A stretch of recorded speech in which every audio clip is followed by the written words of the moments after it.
those who seek to destroy it. Now at 8, former President Trump firing up supporters in Florida tonight after pleading not guilty to 34 felonies. Asleep at the wheel, an ambulance driver allegedly dozes off and crashes in Long Beach. Tonight, the wake-up call from their union.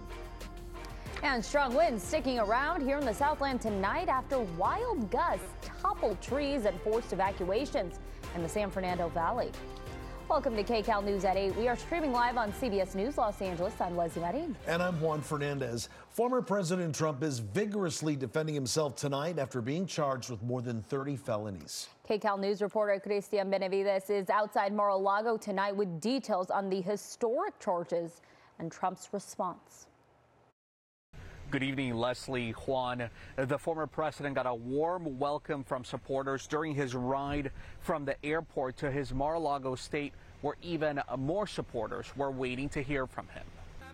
Former President Donald Trump railed against Manhattan prosecutors during an event at his Mar-a-Lago estate Tuesday night. This fake case was brought only to interfere with the upcoming 2024 election, and it should be dropped immediately. Trump showed little emotion earlier in the day as he walked into a Manhattan courtroom where he pleaded not guilty to 34 felony counts of falsifying business records. They set up shell companies. District Attorney Alvin Bragg alleges Trump concealed hush money payments to 3 individuals threatening to reveal negative information about him during the 2016 election. $30,000 to cover up a story about a child he had out of wedlock, and more than $100,000 to 2 separate women claiming sexual relationships. Catch and kill scheme.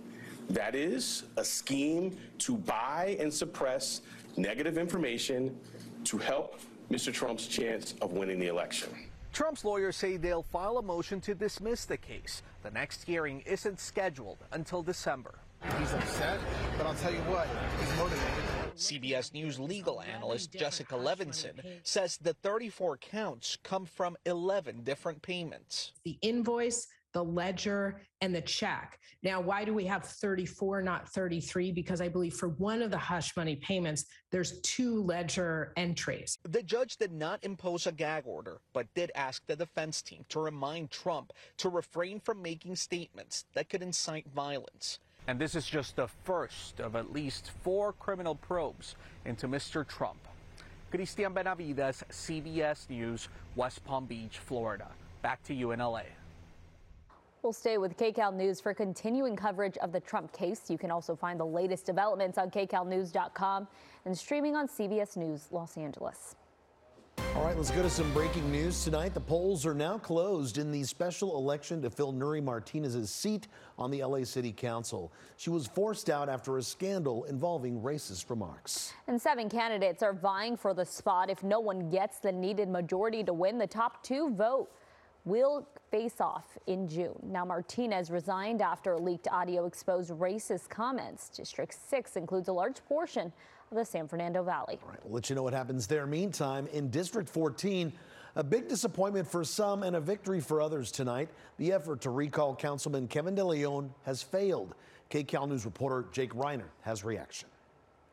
We needed 20,500. We're short probably half. For the 4th time, Pauline Atkins's recall attempt against LA City Council member Kevin De Leon has failed. She needed 15% of the voters in Council District 14 to sign the petition, but again,